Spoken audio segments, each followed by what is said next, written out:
Hello everyone, welcome. मैं Kabir classes में आपका स्वागत करता हूं। मेरा नाम रजनीकांत उपाध्याय है और आज हम लोग क्लास 10th के मैथ्स को शुरू करना जा रहे हैं। तो चलिए देखते हैं। क्लास 10th में हमको रियल नंबर के बारे में पढ़ना है। पहला चैप्टर हमारा यही है और रियल नंबर का असली मीनिंग होता है वास्तविक संख्या। इसका हिंदी मीनिंग होता है वास्तविक संख्या। वास्तविक संख्याएं वो होती हैं जिनका स्थान संख्या रेखा पर हो, जिनको हम संख्या रेखा पर पा सके, मतलब नंबर लाइन पर जिनको रिप्रेजेंट किया जा सके। दूसरी बात, जिनका रूट पॉजिटिव हो। All those number whose roots are positive are called real number. Okay. And third, a collection of rational number and irrational number is called real number. इन सभी में से किसी एक तरीके से आप रियल नंबर को डिफाइन कर सकते हैं। इधर real number is the number which can be represented on number line. Real number is a number whose roots, all those numbers whose roots are positive are called real number, and a set of rational and irrational number is called real number. आप किसी भी तरीके से define करो। तो ये हमारा real number हो गया। अब रियल नंबर जो बना है रेशनल और इरेशनल से बना है। रेशनल और इरेशनल की डिफिनेशंस को अगर हम गौर करें, क्लास 9th में अगर हमको थोड़ी सी भी चीजें याद हो, और अगर आपको नहीं याद है तो प्लीज आप मेरे जो 9th क्लास वाले वीडियो उनको जरूर देखें, वो काफी आपको मदद देंगे। तो रेशनल नंबर वो नंबर जो p by q के फॉर्म में लिखा गया हो, number written in form of p by q where p and q are integer and q not equal to 0, ये रियल रेशनल नंबर है, are called rational number. It means the number which are written in form of p by q, p and q are integer and q is not equal to 0। जो संख्या p by q के रूप में लिखे गए हैं, p और q integer है और q नॉट इक्वल टू 0 होना चाहिए। q का मान कभी भी 0 के इक्वल नहीं होना चाहिए, तो वो रेशनल नंबर है। लेकिन वहीं इरेशनल कहता है कि भाई कुछ भी हो जाए, the number which can not be written in form of p by q, which can not be written in form of p by q where p and q are integer are called irrational number। अब चलिए देखते हैं जरा। तो p by q के form में पहले rational number को देख लेते हैं। p by q के फॉर्म में जितने भी नंबर लिखे जाते हैं, उसका मतलब ये होता है कि p है वो डिवाइडेड है किससे भाई, q से। और जब भी डिवीजन होता है तो हमको क्या मिलता है, कोसेंट मिलता है। ठीक है। और कोसेंट जो होता है वो दो प्रकार का हो सकता है, एक डेसिमल और एक विदाउट डेसिमल। ठीक है। ऐसे हर एक नंबर को भी हम डेसिमल में एक्सप्रेस कर सकते हैं। यदि हमको 2 मिला है तो 2.0 लिख सकते हैं, इसमें डेसिमल है। तो जो कोसेंट मिलता है उसको हम लोग दो हिस्सों में ऐसे करके पढ़ते हैं, एक टर्मिनेटिंग, मैं ऐसा करता हूं कि सबको पता होगा, दूसरा नॉन टर्मिनेटिंग।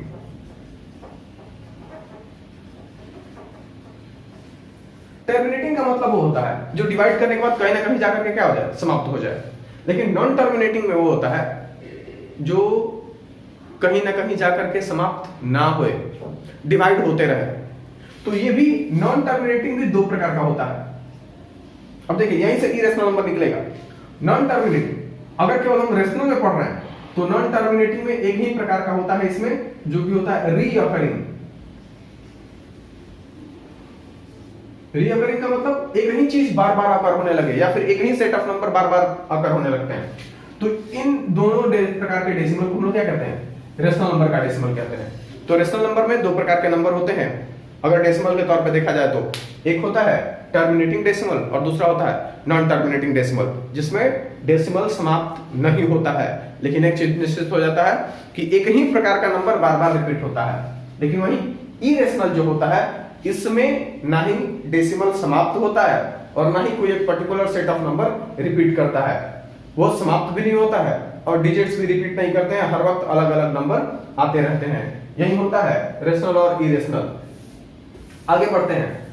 नीचे अगर हम आए तो हमारा जो क्लास 10th का सिलेबस है वो शुरू होता है यूक्लिड लेमा एंड एल्गोरिथम से। तो थोड़ा इन लोगों को समझते हैं। यूक्लिड कौन है? तो Euclid is a great mathematician. ठीक है। ये ग्रेट ग्रीक मैथमेटिशियन है, ये ग्रीक से हैं। देखिए इनकी नेशनलिटी मैंने लिख रखा है, ये ग्रीक से हैं और इनको कहा जाता है फाउंडर और फादर ऑफ ज्योमेट्री। ये पहले ऐसे व्यक्ति थे जिन्होंने ज्योमेट्री को एक विशेष रूप से पढ़ाई की और उसको अरेंज किया, इन्होंने लिखा ज्योमेट्री को। तो यूक्लिड क्या है? फादर ऑफ ज्योमेट्री है। इनकी नेशनलिटी क्या है? ग्रीक है। बॉर्न, देखिए पैदा कब हुआ ये? मिड ऑफ फोर्थ सेंचुरी के मिड में, बीसी में पैदा हुए ये, ठीक है, बिफोर क्राइस्ट। तो जो ये लोग हैं, अब सोचिए उस वक्त कितनी कमी रही होगी रिसोर्सेज की, और वैसी स्थिति में ट्रायंगल, लाइन सेगमेंट, रे, इन सब चीजों को पढ़ना और एक इतने वास्ट ज्योमेट्री का नींव रखना, ये कितना कठिन काम होगा और ये व्यक्ति कितना जीनियस होगा। तो ये हम लोगों को समझने की बात है कि यूक्लिड का एक बहुत बड़ा योगदान है हमारे मैथमेटिक्स में। किस फील्ड में? ज्योमेट्री में। लेकिन केवल ज्योमेट्री में ही नहीं है, यूक्लिड ने बाकी चीजों में भी अपने हाथ आजमाए हैं। जैसे आप न्यूटन के बारे में पढ़ेंगे तो क्लास 9 में आप पढ़ के जान चुके होंगे न्यूटन को, कि न्यूटन जो है एक बहुत ही बेहतरीन साइंटिस्ट थे, फिजिसिस्ट थे, और इन्होंने फिजिक्स में बहुत बड़ा अपना योगदान दिया है। तो मैं आपको बता दूं, न्यूटन केवल फिजिक्स में नहीं है, न्यूटन मैथमेटिक्स में भी है। मैथमेटिक्स में इन्होंने कैलकुलस, जो कि 11th में शुरू, 11th 12th में है, उस पे इन्होंने अपना पूरा काम किया है। तो एक ही चीज पे केवल इन लोगों का काम नहीं है। आइए आगे बढ़ते हैं। तो फादर ऑफ जो ज्योमेट्री है, उन्होंने केवल ज्योमेट्री पर ही काम नहीं किया है, यूक्लिड ने बाकी नंबर सिस्टम पर भी काम किया है। अब थोड़े इन दो चीजों को देख लेते हैं कि लेमा क्या है और एल्गोरिथम क्या है, पढ़ लेते हैं। तो लेमा का मतलब होता है a statement that is thought to be true, वो स्टेटमेंट जिसके बारे में ये समझा जाता है कि वो सत्य है, and use for testing the truth of other statements. एक ऐसा वाक्य या फिर एक ऐसा कथन जिसको हम सत्य मानते हैं और उसके आधार पर दूसरे कथनों की सत्यता की जांच करते हैं। On the basis of a statement we test the truth of another statement. Okay, तो लेमा जो है वो क्या है? लेमा है वो एक ट्रूथ रिगार्डेड, ये सत्य जैसा माना जाना, ये एक सेंटेंस है, ऐसा माना जाता है कि ये सत्य है, अब इसमें कोई दो राय नहीं है, ये प्रूफ की इसको रिक्वायरमेंट नहीं है, ये सत्य रिगार्ड किया जाता है, it is regarded as true, और इसके बेसिस पर हम लोग दूसरे स्टेटमेंट्स को टेस्ट करते हैं कि वो ट्रू है या नहीं है। जैसे हम कभी भी जोड़ेंगे, आपको बात बताता हूं कि 2 + 2 या फिर 2 + 3 = 5। अब कोई आपसे आके बोल दे कि सम is always greater than the part, तो ये सही बात है। जो सम है वो हमेशा ग्रेटर होता है। 5 is greater then 3, 5 is greater then 2, इन दोनों टुकड़ों से जो सम है वो क्या है? बड़ा है। तो ये सत्य बात है। तो ऐसे स्टेटमेंट्स को हम लोग क्या कहते हैं? लेमा कहते हैं। अब आगे बढ़ते हैं। एल्गोरिथम क्या है? कि a set of rules that must be followed when solving a particular problem। जब किसी विशेष प्रकार का हम सवाल बना रहे हों तो कुछ नियमों का जो पालन करते हैं वही नियम क्या है? एल्गोरिथम। इंट्रोडक्शन पोर्शन कवर करने के बाद अपने कोर्स सिलेबस की तरफ चलते हैं। कोर्स सिलेबस में हम लोग को पॉजिटिव इंटीजर के बारे में पढ़ना है। हमारा जो पॉजिटिव इंटीजर है वो भी रियल नंबर का ही हिस्सा है। रियल नंबर के अंदर नेचुरल नंबर और नेचुरल नंबर के अंदर इंटीजर। तो इंटीजर के अंदर नेगेटिव नंबर्स, पॉजिटिव नंबर्स और जीरो होता है। तो आज हम लोग पॉजिटिव इंटीजर के बारे में पढ़ने जा रहे हैं। तो यूक्लिड ने बताया कि यूक्लिड डिवीजन एल्गोरिथम, यूक्लिड के द्वारा बताए गए पहला जो कॉन्सेप्ट है वो क्या है? यूक्लिड डिवीजन एल्गोरिथम, हमको जो कि 10th क्लास में पढ़ना है अभी। तो इसमें ये क्या बताया कि मैंने आपको क्या बताया? एल्गोरिथम क्या है? A particular defined way to solve a particular kind of question. एक निश्चित तौर तरीका जिससे हम एक निश्चित प्रकार के सवाल को बनाते हैं। तो डिवीजन बनाने का एक निश्चित तरीका बताया किसने? यूक्लिड ने बताया। तो उसको आज हम लोग पढ़ने जाएंगे और पढ़ेंगे। और जो दूसरा है वो फंडामेंटल थ्योरम ऑफ अर्थमेटिक है। फंडामेंटल थ्योरम ऑफ अर्थमेटिक क्या कहता है कि every composite number can be expressed in a form of the factors of prime number. मतलब हर एक कंपोजिट नंबर को हम विशेष प्रकार के फैक्टर्स के मल्टीप्लिकेशन के रूप में लिख सकते हैं, और सारे के सारे फैक्टर क्या होंगे? प्राइम नंबर होंगे। मतलब हर एक नंबर को प्राइम नंबर के रूप में तोड़ा जा सकता है। हर एक कंपोजिट नंबर को प्राइम नंबर के रूप में तोड़ा जा सकता है। तो ये जो कॉन्सेप्ट है इसको हम लोग दूसरे वीडियो में कवर करने वाले हैं, इसलिए हम पहले अपना सारा फोकस यूक्लिड डिवीजन एल्गोरिथम पर लगाएंगे। यूक्लिड डिवीजन एल्गोरिथम से पहले अब उसको पढ़ने के लिए पहले हमको ये जानना जरूरी है। अगर हमको डिवीजन जानना है तो उससे पहले हमको ये जानने की आवश्यकता है कि यूक्लिड डिवीजन लेमा है क्या। अब लेमा यहां पर देखिए इस्तेमाल हो गया ना। लेमा का मतलब क्या बताया था मैंने? एक ऐसा सेंटेंस जो कि ट्रू है, दूसरे सेंटेंसेस की ट्रूथ को टेस्ट करने के लिए हम इसका इस्तेमाल करते हैं। तो ये एक ऑलरेडी ट्रू स्टेटमेंट है। तो डिवीजन के बारे में क्या ऐसी सही बात कह के गए थे यूक्लिड, उसको चलिए जानते हैं।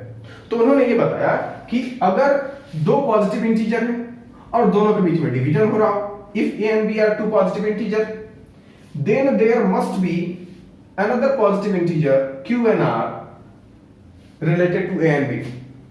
कहता है कि अगर ए और बी दो पॉजिटिव इंटीजर हैं, उनके बीच में अगर डिवीजन, क्योंकि डिवीजन का लेमा है इसलिए हम डिवीजन लिखा नहीं है, तो ए और बी दो नंबर है और उनके बीच में डिवीजन हो रहा है।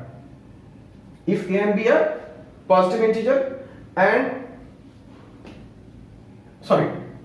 if A and B are two positive integer, then उनके डिवीजन के बाद, इन दोनों पॉजिटिव इंटीजर्स में डिवीजन के बाद हमको दो नंबर जरूर मिलेंगे जो कि Q और R होंगे। और ये कोई भी नंबर हो, कोई भी डिवीजन हो, आप करेंगे तो ऐसा मिलेगा ही मिलेगा। तो ये ट्रू सही बात हो गया। हम लोग कभी भी जब डिवाइड करते हैं तो डिवाइड दो नंबर के बीच में ही करते हैं, लेकिन जो दो अलग प्रकार के नंबर मिल जाते हैं वो कोसेंट और रिमाइंडर होता है, सबको मिलता है। तो हमारे पास इनिशियली तो दो ही नंबर थे ना, लेकिन डिवाइड करने के बाद हमको दो और नंबर मिल गए। तो ये बात किसने बताई थी? यूक्लिड ने बताया था। तो ये हो गया लेमा। तो उन्होंने ही बताया था कि अगर वो दोनों नंबर जो पॉजिटिव इंटीजर आप ए और बी ले रहे हैं, अगर वो कहीं इस तरीके से सत्य हैं, अगर वो इस तरीके से है कि ए बड़ा है और बी छोटा है, तो a equals to B Q plus R. और उन्होंने जो कंडीशन बताया यही सबसे ज्यादा जरूरी है। कंडीशन ये था कि r का वैल्यू 0 हो सकता है या फिर 0 से बड़ा हो सकता है, 0 से छोटा पॉसिबल नहीं है। तो यहां पर क्या है? r is greater than and equal to, greater, इस साइन को क्या कहते हैं? Greater than equal to. तो r इज ग्रेटर देन और इक्वल टू 0, 0 के बराबर या फिर 0 से छोटा, and less than b, b से छोटा होगा। मतलब कि जो डिवाइड करने वाला है, उससे क्या होगा? छोटा, और 0 से बड़ा या फिर 0 के बराबर। अब चलिए दो तीन एग्जांपल लेकर के देखते हैं, लेमा को चेक करते हैं क्या हमको भी हर वक्त Q और R मिलता है। तो हम चलिए सबसे छोटा नंबर लेकर के देखते हैं। बहुत छोटे छोटे नंबर्स पे हम 8 और 3 लेते हैं। अब देख रहे हैं कि 8 बड़ा है, तो 8 को हम डिवाइड करेंगे 2 टाइम्स में, ये ऐसा बनेगा। अब एक बात देखिए, हमारे पास तो 3 और 8 था, लेकिन ये कोसेंट के तौर पे मिला हमको, और ये किस तौर पे मिला? रिमाइंडर। अब आप एक चीज देखिए, क्या हमारा रिमाइंडर 0 से बड़ा है और 3 से छोटा है ना? तो यही चीज उन्होंने कहा कि जब भी आप दो नंबर को, दो पॉजिटिव इंटीजर को लेंगे, उनके बीच में डिवीजन करेंगे, तो दो और एक्स्ट्रा पॉजिटिव इंटीजर मिल जाएंगे जो कि Q और R होंगे। और मिलने के बाद अगर हम उनको अरेंज करते हैं, उनके बारे में और डीप जाते हैं, तो जो R होगा वो हमेशा 0 से बड़ा या फिर 0 के बराबर, 0 से बराबर और B से छोटा होगा। B से क्या होगा? छोटा होगा। तो ये है लेमा। लेमा में सिंपली हम क्या सीखे? एक सही बात सीखे कि दो नंबर को लेकर के डिवाइड कीजिएगा, वो चाहे दुनिया का कोई भी पॉजिटिव इंटीजर हो, आप लेकर के डिवाइड कीजिएगा तो दो एक्स्ट्रा नंबर आपको और मिल जाएंगे जो कि आपको कोसेंट और रिमाइंडर होंगे, और वो a और b से संबंध रखेंगे। They are related to a and b। Okay, related to a and b। तो आशा करते हैं कि ये चीज समझ में आ गया होगा। अब चलिए थोड़े बड़े नंबर्स को लेकर के चेक करते हैं हम लोग। तो आप बड़ा नंबर कोई हमसे ले लीजिए, 480 डिवाइडेड बाई कितना? 75। अब इसको अगर आप डिवाइड करते हैं तो 480 डिवाइडेड बाई 75, 480 को अगर हम 75 से डिवाइड करते हैं तो ये कुछ 6 बार में कटेगा, ठीक है। कितने बार में कटेगा? 6 टाइम्स में कटेगा, और हमको बचेगा 450। अब अगर हम देखें तो ये 30 हो गया। इसी चीज को क्या हम एक्सप्रेस कर सकते हैं इस रूप में? देखिए 480 इक्वल्स टू b की जगह पे, b तो डिवाइड करने वाला था ना, 2 नंबर लेकर के हम डिवाइड कर रहे हैं, तो ये हो गया b हमारा 75। देखिए q अब हमको मिल रहा है, q कितना है? 6, यही q है, देख रहे हैं आप। और यहां पर r क्या है? 30 है। अब आप चेक करके देखें तो क्या आपका r 0 से बड़ा है? तो 30 इज ग्रेटर देन 0। लेकिन क्या 30 जो है वो 75 से लेस है? 75 से लेस है कि नहीं? तो 75 ही हमारा b है ना, तो less than b and greater than equal to 0। कभी कभी 0 भी तो हो जाता है ना, रिमाइंडर बिल्कुल कुछ नहीं बचता है, कट जाता है, तो ऐसे कंडीशन में हम 0 का इसका इक्वल टू का इस्तेमाल करेंगे, और अभी इसका है। तो ये चीज हमको समझने की आवश्यकता है। तो ये लेमा है, आप डिवाइड करेंगे तो क्या होगा? 2 और नंबर मिलेगा, 2 जो और नंबर मिलेंगे उसमें से जो रिमाइंडर होगा वो निश्चित तौर पे b से छोटा होगा और 0 के बराबर या फिर 0 से बड़ा होगा। ये आपका लेमा यहां पर कंप्लीट हुआ। अब चलते हैं यूक्लिड डिवीजन एल्गोरिथम पर। तो लेमा ने हमको जहां ये बताया कि जब हम डिवाइड करेंगे तो हमको 2 प्रकार के और नंबर मिलेंगे, ए और बी के बीच में अगर हम ए और बी खुद हम नंबर लेते हैं और उनके बीच में डिवीजन करते हैं तो 2 और एक्स्ट्रा नंबर मिलेंगे, ये लेमा है। लेकिन जो डिवीजन करने का जो तरीका है वो किसने बताया? यूक्लिड्स डिवीजन एल्गोरिथम ने। और वो ये बताता है कि अगर ए बी जो दोनों नंबर है उसमें से ए बड़ा है तो ए इक्वल्स टू क्या होगा? बी क्यू प्लस आर होगा, और आर का जो वैल्यू होगा वो बी से छोटा और 0 से बड़ा होगा। ये एल्गोरिथम है। तो ये काफी एक दूसरे में दोनों सिमिलर हैं। इन दोनों को थोड़ा हम लोग बढ़िया से समझने की कोशिश करेंगे। तो यूक्लिड डिवीजन जो लेमा है वो ये बताता है कि जब डिवाइड करेंगे तो 2 और एक्स्ट्रा नंबर मिलेंगे, और यूक्लिड डिवीजन एल्गोरिथम क्या बताता है कि जब हम डिवाइड करेंगे तो वो जो 2 नंबर होंगे वो कैसे होंगे? इस तरीके से कुछ रिलेटेड होंगे, ठीक। जो रिलेटेड होंगे वो क्या होगा? जो q होगा वही कोसेंट होता है, जो r होता है वही क्या होता है? रिमाइंडर होता है। आप यदि याद करें क्लास 4 या 5 में हम लोगों को पढ़ाया जाता है कि dividend is equals to divisor into quotient plus remainder. बिल्कुल वही चीज है जी, और कुछ नहीं है। वही वाली चीज है जो हमको पढ़ाया गया था, लेकिन तब कुछ चीजें बताई नहीं गई थी, हमको समझाया गया था, हम लोग ये रट लेते थे। अभी आप समझिए कि उसी चीज को थोड़े कॉम्प्लेक्स वे में करना है, और हाँ अभी हमको डिवाइड नहीं करना है। इस चीज का, इसी फॉर्मेट का इस्तेमाल करके हमको एचसीएफ निकालना सीखना है। इसीलिए ये क्या है, आपको बार बार क्यों कह रहा हूं कि ये सेट ऑफ स्टेप्स होते हैं जिनके द्वारा कोई पर्टिकुलर प्रॉब्लम सॉल्व किया जाता है। हमारा जो प्रॉब्लम सॉल्व होगा वो क्या होगा? हम लोग एचसीएफ निकालना सीखेंगे इसी सवाल से। तो समझिए इस बात को। तो जो एल्गोरिथम होता है वो क्या है? आपको क्वेश्चन को बनाने में मदद करता है। और एल्गोरिथम क्या है आप बार बार याद रखेंगे? a equals to bq plus r, where r is less than b and greater than equal to 0, greater than equal to 0, 0 से बड़ा और 0 के बराबर हो सकता है, और b से हमेशा छोटा होता है। कौन? रिमाइंडर। ये हमारा हो गया। अब आइए 2-3 एग्जांपल करके देखते हैं कैसे हम लोग निकालेंगे इस एल्गोरिथम को फॉलो करके। यूक्लिड का क्या एल्गोरिथम है जिसको, डिवीजन का जो एल्गोरिथम है जिसको फॉलो करके हम लोग एचसीएफ कैलकुलेट करेंगे। तो क्लास 10th का ये पहला टॉपिक है जो कि हम लोग मतलब सॉल्व करने जा रहे हैं, जिससे हमारे रिलेटेड है। हमारा क्वेश्चन है कि find the HCF of 480 and 75 by using Euclid division algorithm.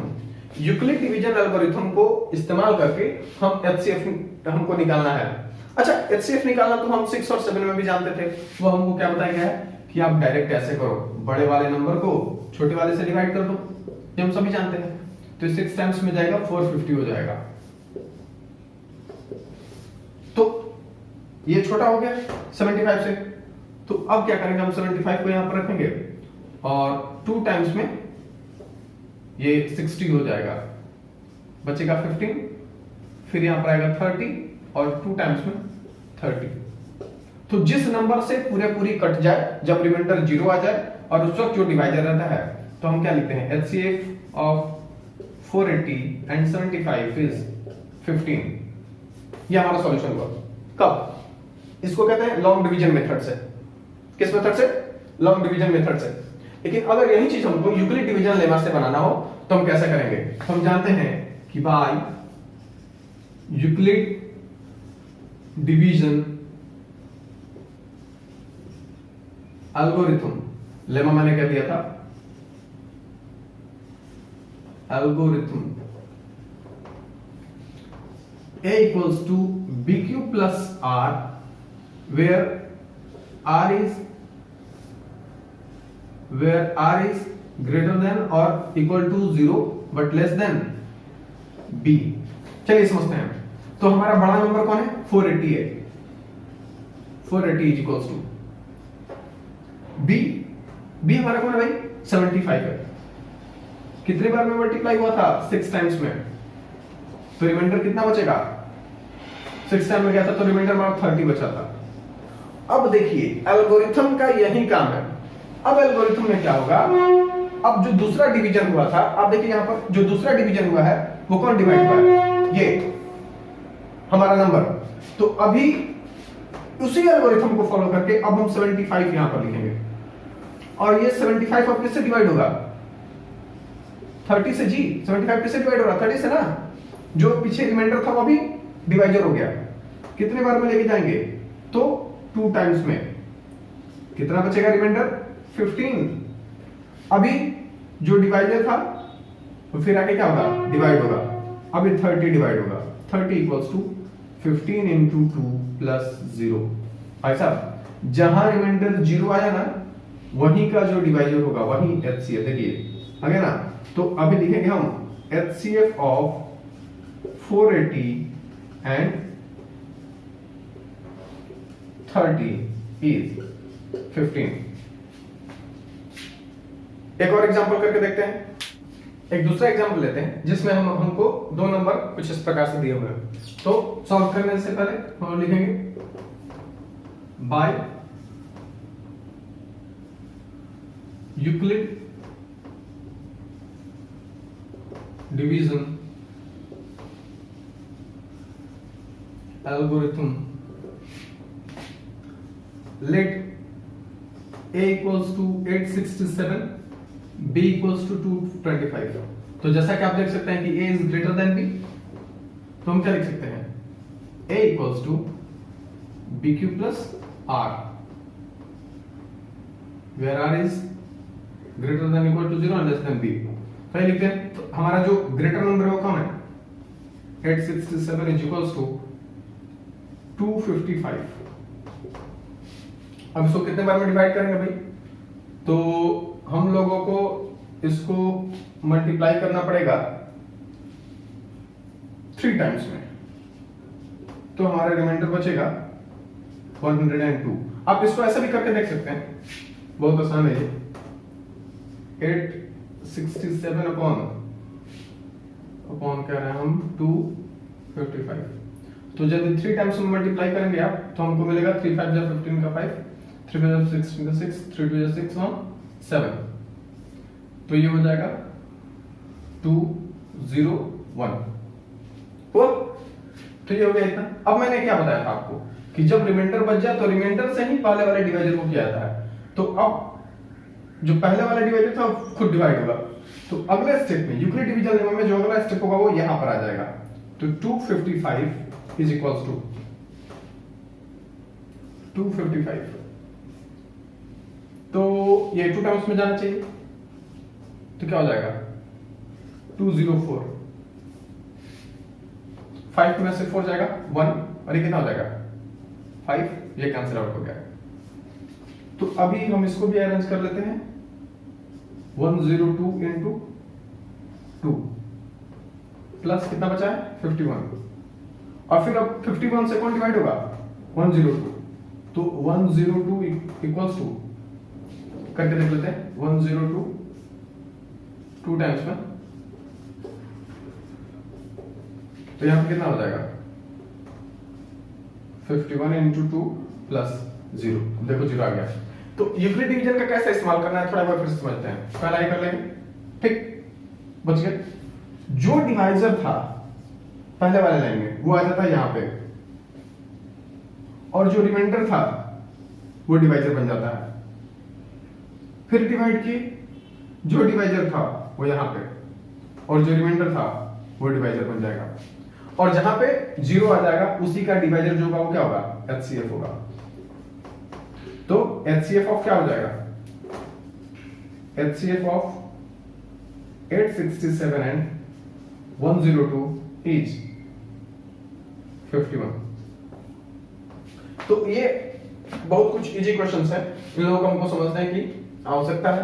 मुझे लगता है कि ये एग्जांपल से मैंने करा दिया, ये आप लोगों को समझ में आ गया होगा कि अगर 2 नंबर का HCF हमको निकालना है by using Euclid's division algorithm, ठीक है, यूक्लिड डिवीजन एल्गोरिथम, तो हमको क्या करना है कि पहले उन दोनों को A और B में डिस्टिंग्विश कर देना है, फिर देखना है कि A बड़ा है या B बड़ा है, दोनों में से कौन बड़ा है। जो बड़ा है, ठीक है, जो बड़ा है वो इधर रहेगा A के जगह पे, और जो छोटा है वो अब उसको हम लोग करेंगे। इसको आप बनाने से पहले आप एक बार रफ कर लें, रफ साइड में लॉन्ग डिवीजन मेथड से सॉल्व कर लें, और लॉन्ग डिवीजन मेथड को बस इधर कॉपी करते जाना है। A के जगह पे बड़ा वाला नंबर की जगह पे बड़ा वाला नंबर, उसके बाद B लिखिए, B कितने बार में कटा है, देखिए कितने बार में कटा है, तो 3 बार में, तो इंटू 3, जो रिमाइंडर बचा वो रिमाइंडर की जगह पे। अगले स्टेप में मैंने क्या बताया, अगले स्टेप में जो अभी डिवाइजर है वो अगले स्टेप में डिविडेंड है, तो डिविडेंड के लिए 255 आ गया है, और जो रिमाइंडर था वो डिवाइजर हो गया है। तो इसी चीज को कंटिन्यूअसली करते जाएंगे, हर बार डिवाइजर को बना देंगे डिविडेंड और रिमाइंडर को बना देंगे डिवाइजर, फिर इसी तरीके से प्रोसेस चलता रहेगा जब तक 0 ना आ जाए, तब तक हमारा HCF नहीं कैलकुलेट होगा। जिस लाइन में रिमाइंडर हमारा 0 आ जाए, जैसे ही रिमाइंडर 0 होता है उसी लाइन का जो डिवाइजर होगा वही क्या होगा हमारा HCF होगा। तो आशा करते हैं कि ये चीजें आपको थोड़ी बहुत समझ में आई होंगी, थोड़ी बहुत नहीं भी समझ में आई है तो कोई दिक्कत नहीं है। अभी हम लोग फिर से कुछ क्वेश्चन हम लेकर के आएंगे जो आज के द्वारा पढ़ाया गया, आज जो हम कुछ टॉपिक्स पढ़ाए हैं उस पर कुछ आधारित क्वेश्चन हम लोग करेंगे। अब इसके लिए एक और कॉन्सेप्ट आता है जिसमें नंबर को एक्सप्रेस करना होता है। आप याद रखेंगे बोर्ड के एग्जाम में ऐसे क्वेश्चंस 2 मार्क्स के आते हैं। यूक्लिड डिवीजन का इस्तेमाल करके आपको HCF निकालने के लिए क्या देगा, और ये 2 नंबर का सवाल होता है। तो ये पहला ही क्वेश्चन इस एक्सरसाइज का 2 नंबर लेकर के रखेगा, पहला ही टॉपिक है और पहला टॉपिक ही 2 नंबर का है। इसके बाद एक कॉन्सेप्ट होता है जो कि 3 नंबर में आता है। अब वो क्या होता है, तो कहता है कि कोई भी नंबर को आप एक्सप्रेस करके दिखाइए 3m+1 3m+2, इस तरीके का जो एक्सप्रेशन होता है, expression of numbers in the form of Euclid division algorithm. तो चलिए जरा वो भी हम लोग करके देख लेते हैं। जो हमारा अगला टॉपिक है वो एक्सप्रेशन ऑफ नंबर से संबंधित है। अब ये समझिए, मैंने आपको बार बार बताया कि यूक्लिड डिवीजन लेमा के अंतर्गत अगर A और B कोई 2 नंबर हैं जिसमें A बड़ा है B छोटा है और इनके बीच में होता है डिवीजन, तो हम कुछ इस तरीके से लिख सकते हैं A = BQ + R, जिसमें R छोटा होगा B से और 0 के बराबर या फिर 0 से इक्वल होगा। ये चीज हमको यूक्लिड डिवीजन लेमा से मिला था। तो अब हम समझते हैं कि अगर हम ले लेते हैं कि डिवाइड करने वाला जो छोटा वाला नंबर है वो 3 है, ध्यान से समझिएगा 3 है, तो इसको हम कुछ इस तरीके से लिख सकते हैं कि A = 3Q + R। हमको ये नहीं पता है, B का वैल्यू हमको पता चलता जा रहा है, तो A = 3Q + R। तो अब जरा यहां पर आइए, तो यहां पर क्या हो जाएगा, ये तो निश्चित हो जाएगा ना कि जो r का वैल्यू है वो 0 से बड़ा है और 3 से छोटा है, क्योंकि यहां पर हमने क्या लिया है, b = 3 ले लिया है, 3 से छोटा होगा। तो यदि r 0 से बड़ा है या फिर 0 के बराबर है और 3 से छोटा है, तो r के पॉसिबल वैल्यू क्या हो जाएंगे, possible value of r when b = 3, तो r क्या हो जाएगा, r इसके आधार पर बताइए आप, तो r हो सकता है 0, हो सकता है 1 और हो सकता है 2, 3 नहीं हो सकता क्योंकि लिखा है लेस देन 3, तो 3 नहीं ले सकते। ये समझ आ रहा है? आप समझिए, अगर नंबर्स को इस तरीके से लिखा जा सकता है, दो नंबर के बीच में इस तरीके का संबंध है, तो मैं कह रहा हूं कि अगर हम मान लेते हैं कि b हमको नोन है, तो हम b की जगह पे 3 रख दिए। जब हम 3 रखे तो कुछ ऐसा मिला, ऐसा मिलने के बाद अब हम जब यहां पर जो b रहता था वो तो हम जान गए, तो r का वैल्यू 0 से लेकर के 3 के बीच में है, तो वो क्या है, 0 1 2 3 तो हो नहीं सकता, क्योंकि क्या रहा है, क्या लेस देन 3, और 0 में क्या कर रहा है, ग्रेटर देन इक्वल टू, माने उससे बड़ा भी होगा और बराबर भी हो सकता है, बड़ा भी हो सकता है और बराबर भी हो सकता है। तो इसी चीज को क्या हम इस तरीके से लिख सकते हैं कि 3q + 0, 3q + 1 और 3q + 2। जैसे आप एग्जांपल देखिए, हम अगर ले लेते हैं 8, a का वैल्यू हमारा क्या है 8, b का वैल्यू क्या है हमारा, a का वैल्यू हो गया 8, b का वैल्यू हो गया 3। अगर हम ये डिवाइड करते हैं तो आप देखिए 8 डिवाइडेड बाई 3, तो क्या आ जाएगा, 2 टाइम्स में 6, 2 मिला, हाँ? तो अभी हमारा रिमाइंडर क्या है, 2 है कि नहीं? आप चलिए 16 ले लीजिए, 16 डिवाइडेड बाई 3, 3 5 जा 15, 1 बचा रिमाइंडर 1 बच रहा है। यही आप 21 ले लीजिए, 21 डिवाइडेड बाई 3, तो क्या हो जाएगा, 7 टाइम्स में 21, 0 बचा। तो जितना हमारा डिवाइजर रहेगा उसी के हिसाब से हम अपने नंबर्स के आर के वैल्यू को, रिमाइंडर के वैल्यू को फिक्स कर सकते हैं। तो अगर मान के चलिए कि किसी हमको कहीं दे दिया कि there is a number, let the number is that is expressed in this way, 6q + r, तो हम फटाक से कहेंगे कि निश्चित तौर पे लेमा के मुताबिक r must be less than 6 और ग्रेटर देन इक्वल टू 0। तो इसके अब अलग अलग फॉर्म क्या होंगे भैया, 6q + 0 या 6q + 1, 6q + 2, 6q + 3, 6q + 4, 6q + 5। क्यों? क्योंकि r जो है वो उसके वैल्यू क्या हो सकते हैं, 0 1 2 3 4 5 6 नहीं हो सकता, क्योंकि 6 से क्या है, लेस है। तो इन सब चीजों को थोड़ा समझने का है, इस तरीके से हम लोग नंबर्स को एक्सप्रेस कर सकते हैं। अब हम लोग एक क्वेश्चन करके देख लेते हैं और वो हमारा आज का आखिरी टॉपिक होगा। उसके बाद हम एक एक्सरसाइज लेकर के आएंगे जिसमें हम कुछ क्वेश्चन को करेंगे, जिससे कि आप लोगों को जो आज चीजें पढ़ाई गई हैं उसमें आपको मदद मिल जाए। चलिए करके देखते हैं। क्वेश्चन है, so that any odd positive integer is of the form 6q + 1, 6q + 3, 6q + 5 where q is an integer। ठीक है, अब समझ लेते हैं। तो कहता है कि कोई ऑड पॉजिटिव इंटीजर है जो कि इस रूप का होगा, यही हमको बताना है। तो चलिए हम करके देखते हैं इसका सॉल्यूशन कैसे करेंगे। Let the odd positive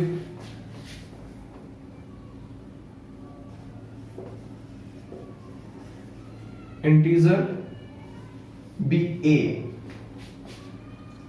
now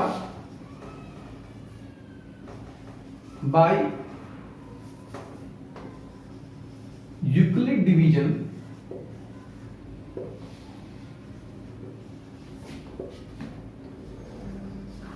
algorithm, sorry lemma होगा यहां पर। हम क्या जानते हैं लेमा के मुताबिक कि a equals to B Q plus R, where r is less 0, sorry, where r is less than b and greater than equal to 0। तो यहां पर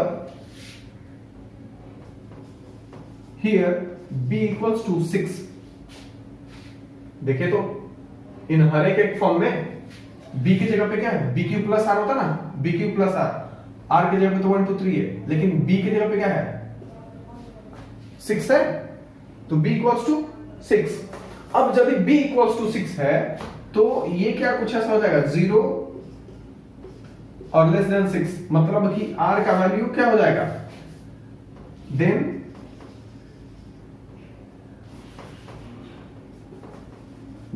r इक्वल्स टू 0 1 2 3 4 5, इतने सारे रूप हो सकते हैं, r का इतना सारा वैल्यू हो सकता है ना। तो a को हम क्या लिख सकते हैं, अब a को हम कैसे लिख सकते हैं, a इक्वल्स टू लिखे वहीं 6q प्लस 0, इसको देखा जाए तो ये हो जाएगा केवल 6q, और इसको फिर हम लिख सकते हैं 2 इंटू 3q। तो ये तो भैया इसमें तो 2 निकल गया ना, तो ये तो इवन हो गया। देखो इसमें ऐसा कोई दिया है 6q केवल नहीं दिया है, तो ये इवन हो गया। फिर 6q प्लस 1 रख के चेक करते हैं। अब देखिए इसमें से कुछ 2 कॉमन निकल सकता है, इवन कोई कब होता है जब उसमें से 2 कॉमन निकल पाए, तो जब इसमें से 2 कॉमन नहीं निकल पा रहा है तो ये क्या हुआ, ऑड हुआ। दूसरा करके देखते हैं 6q प्लस अगला रिमाइंडर 2, ठीक है, 0 पर कर लिए, 1 पर कर लिए, 2 पर कर लिए, तो ये क्या हुआ ऑड। ये क्या हुआ इवन, जिसमें 2 कॉमन निकल जाएगा वो इवन, जिसमें नहीं निकल पाएगा वो ऑड। आप इसको देखिए जरा, क्या हम इसको ऐसा लिख सकते हैं 2 इंटू ब्रैकेट में 3q प्लस 1, तो जिसमें 2 कॉमन निकल गया भाई साहब ये क्या है इवन है, ये क्या है इवन है। अगला करके देखते हैं, आप लिखते जाइए when r equals to 1, when r equals to 2, अभी क्या है when r equals to, अब 3 पर करेंगे तो 6q प्लस 3। अब देखिए इसमें से 3 कॉमन निकाल सकता है लेकिन 2 कॉमन नहीं निकाल सकता। इन दोनों में से आप 2 कॉमन निकाल सकते हैं, नहीं निकाल सकते, तो ये क्या हुआ ऑड हुआ। देखिए तो ऑड नंबर का जो फॉर्म है वो 6q प्लस 1 है, ऑड नंबर का जो फॉर्म है वो 6q प्लस 3 है। अगला जो है when r equals to 4, तो हो जाएगा 6q प्लस 4। आगे देखिए तो इसमें से कॉमन निकाल सकते हैं कि नहीं, हम 2 कॉमन निकाल के लिख सकते हैं 3q प्लस 2, 2 निकल गया, ये हो गया इवन।